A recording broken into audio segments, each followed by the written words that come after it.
Now you may remember that we've already done a video on the Noble M500 where I said this. Wait, if Noble are watching this, I would love a go. Can you send us one? You know, but Well, it turns out Noble saw that, and here's the car.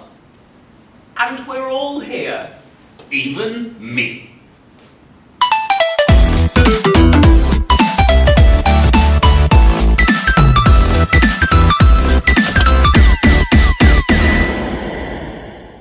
First up, we're going to talk about the exterior styling, and that is going to involve me eating a few of my words because this car looks completely different in the flesh than it does in all of the photos we've seen, and we are going to do our absolute best to do this incredible styling justice. I think the first and most important thing to point out that didn't carry over in the photos is look at the exquisite sculpting going on this front end. The discrete bulge in the hood, it's not really a bonnet because it's not covering the engine. And then also look at the way these rise up over the lights like a sort of racer from the 60s. It looks amazing. And these curves, they really carry through and match up with the ones at the back, which just didn't, in the photos, it didn't look like this. But this looks so cohesive and it's just gorgeous. okay, so I want to talk about the lights on the new M500 because I think they make the car look a lot more aggressive than any Noble has previously. The way that they're not sort of just in this portion, they've pointed them towards that extremely low nose, one of the lowest noses I've seen on any car, regardless of its supercar status or not. And amazingly, despite the fact that these look bespoke, they are actually borrowed parts. I'm not going to say from who, but you wouldn't guess that looking at them. They look like they were designed specifically for this car. And when the LEDs come on, they look awesome. So one of the questions I asked the other two last night when we were preparing for this shoot was, where do you think the front number plate will actually be mounted? And we do now have an answer because they've slotted it in this tiny gap between the bottom of the bonnet and the top of the front splitter. And while you're here, you can see this beautiful gloss black finish on the splitter and also really appreciate the exquisite shape as it curves down and out to the side of the vehicle and then up and round to meet the bodywork as it curves down towards the floor. It's Okay, so now we're going to start moving around the side, and the first thing I want to show you is these wheels. Just take them in for a second, and then ask yourself how big you think they are. And I'll surprise you by saying, no, they're 19 inches. Same as the Audi A6 I reviewed, but they just look so perfect, so big where they are in situ. And it's 90s at the front and 20s at the rear, and it looks... What word have we not used yet? We're going to run out of words by the end of this, I think, but they look great. Okay, so I want to talk about some of the finer details on the side of the M500. And first, I'm going to start off with the lovely placement of this badge down here on the front wing with the Noble logo and just the top part of the Union flag, just to let you know that it is built in Britain. I also like this air duct on the side here, which is reminiscent of the M600, obviously just toned down a little, helps remove that pressure that's built up in the wheel arch.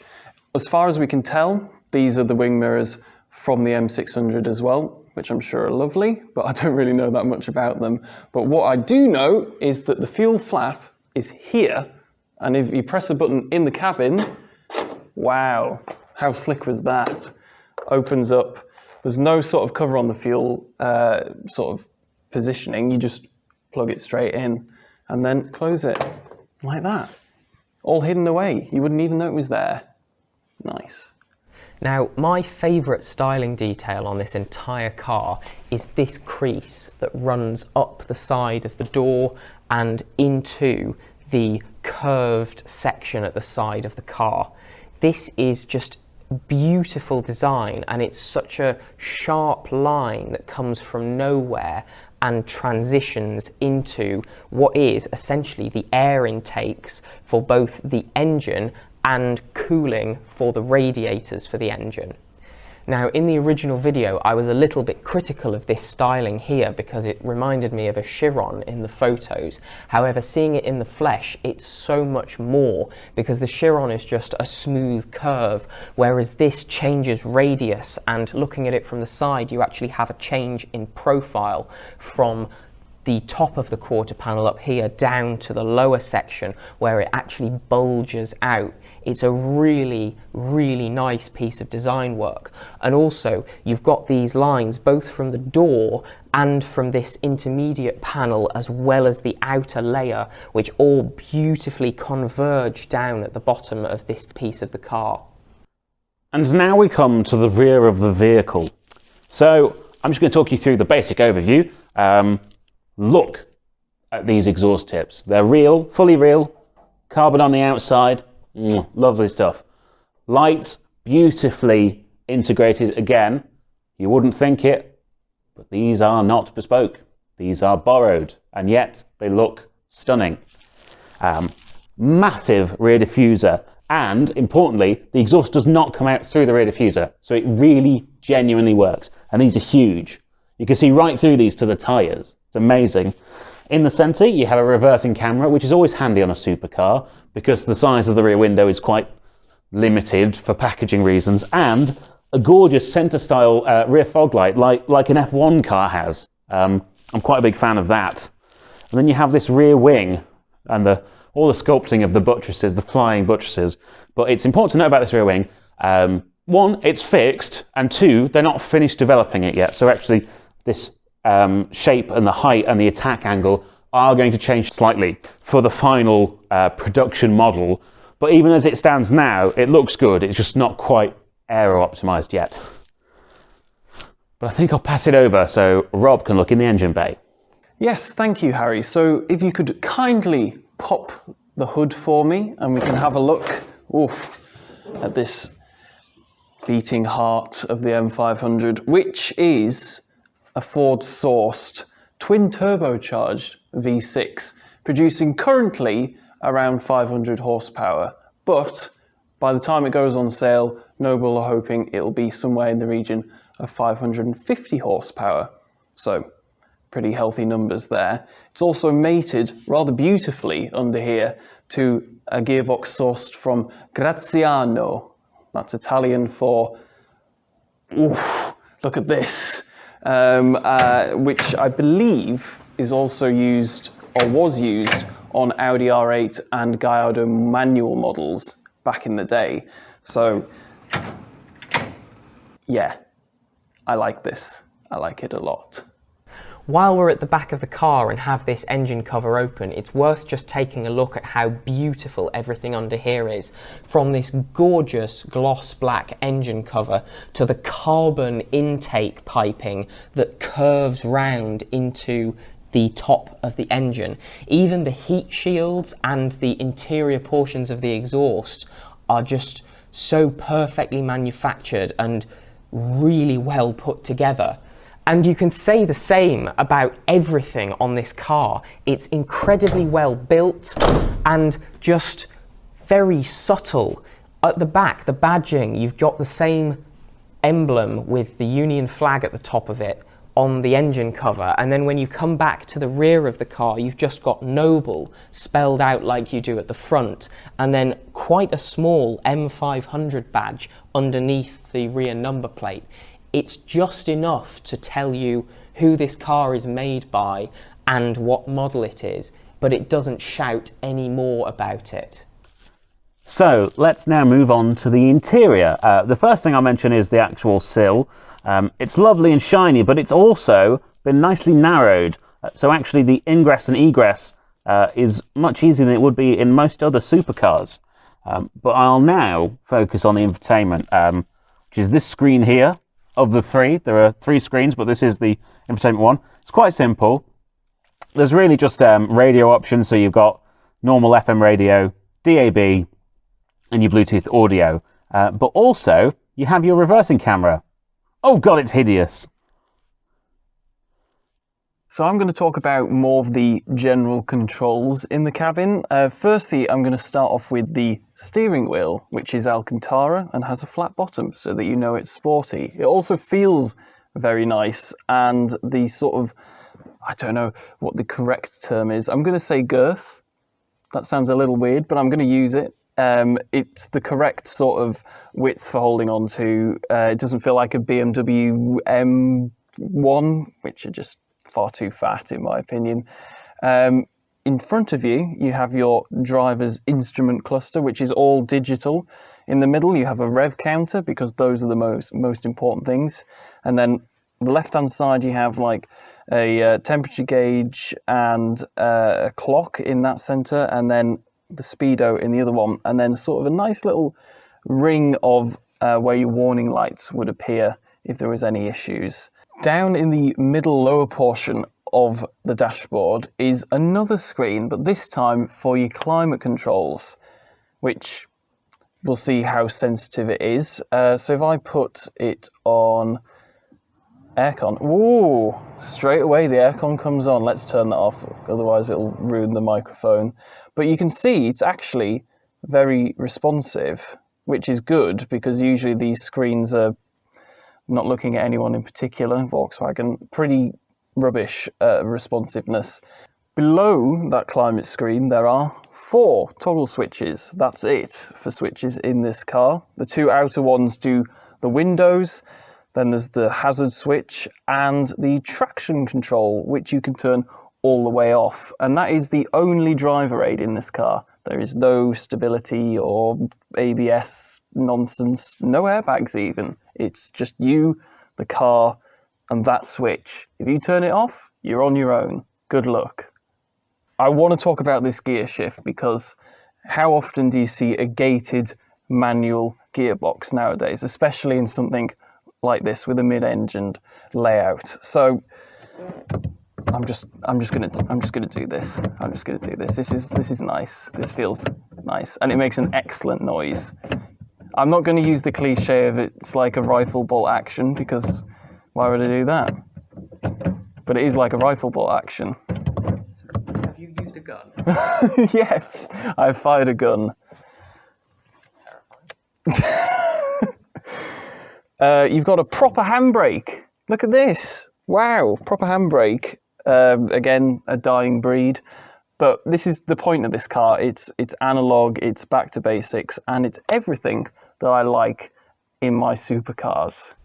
Sitting in this car, you really do feel like you are part of the vehicle, because these seats hug you incredibly well. They are gorgeous bucket seats from Recaro, and they've been clad in Alcantara with contrast blue stitching and the Noble logo and M500 stitched into the top of them.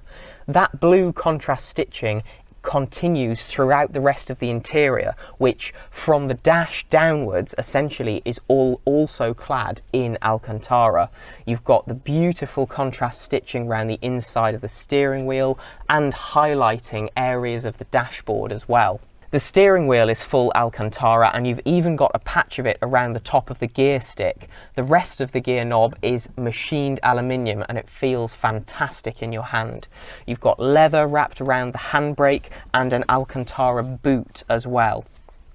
Everything in here that you touch feels fantastic, with the small, tiniest exception of the switchgear behind the steering column. Now this is a reused part from Ford, which ties in nicely of course with the engine and some of the other switchgear in here. And yes, it's maybe not quite as nice as you would hope, but Noble are aiming for a price at release of about £150,000, and if building to a cost and reusing switchgear like this, which yes doesn't look or feel quite as nice as something bespoke, but does the job, and actually the control is quite good. If they do that, I'm okay with that, because building it to a price to keep that cost down, a couple of sacrifices here and there, it's not going to matter at all. The rest of the material in here, the seat bases have this nice woven mesh on them, and that material is actually used on the A-pillars and on the roof of the cabin too. Practicality wise, it's not great, but again, it's a supercar. You've got what might become a small glove box over here, although at the moment there is just wiring behind that. You don't have any door pockets. You could, I guess, fit a phone in the door pull, but in this armrest, you do have twin cup holders, a 12-volt socket, and an integrated battery readout that does also have 2 USB ports in it. So you've got some space to store things, and you do also have the ability to make yourself very comfortable in here. Now this interior really does cocoon you, and you've got a lot of adjustment actually in both the steering column for both reach and rake, and in the driver's seat. So somebody who's a gangly giant like Rob can drive it, and also somebody who's a short arse like I am. It's brilliant. One final little piece of practicality is up at the front. So I will just open that and somebody else will have a look inside it. So it opens like this on gas struts. Very nice. And you'll find under here actually a rather large space. Comparable even to a 911. You'd fit a couple of soft bags in here or a suitcase without much trouble at all. So if you and a friend want to go on a weekend away in your Noble, it's looking very achievable. I mean, there's not much going on in terms of curry hooks or dividers, but there is a false floor, if you will, and it's actually the battery cover. So that'll be for weight distribution, and also in here you have a reservoir of some kind, so that's nice and easy to service. But otherwise, just a nice big box that you can put your belongings in.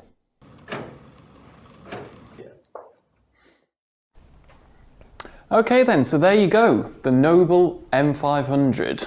We're big enough to admit that Jasper was wrong, quite frankly. So yeah. Drop the ball there. Yeah. A little bit. Yeah, but what I have found out is I really quite desperately need to drive this, and because Noble listen to us, they'll allow us to do that when it's production ready. Well, I mean, they'll allow me to drive it, obviously. Well, yes, but what I'm saying is that I should be the one to drive it because it should be me. But that wouldn't make any sense because then you'd be driving the car in my review. Yes, but I feel like what you're not seeing is, from my perspective, I deserve it. No, I have to drive it because I have a doctor's note. Anyway, I think that's enough of that, you two. It's not production ready yet, so unfortunately we can't drive it in this video. But what you can do, if you do want to see that, is please let us and Noble know that you would like to see it on this channel, because we have really enjoyed coming here today. And a final wrap up is, please remember to like the video if you've enjoyed it, subscribe down below, leave a comment, let us know if you think that we are right about the incredible styling here, and maybe check out our social media, maybe Noble's social media, check out our spread shop where you can buy some lovely merch like this. You can also become a patron or a channel member, and that's it. Yeah. We've really enjoyed today, so thank you to Noble for letting us come, and thank you for watching. Goodbye. Bye. Bye.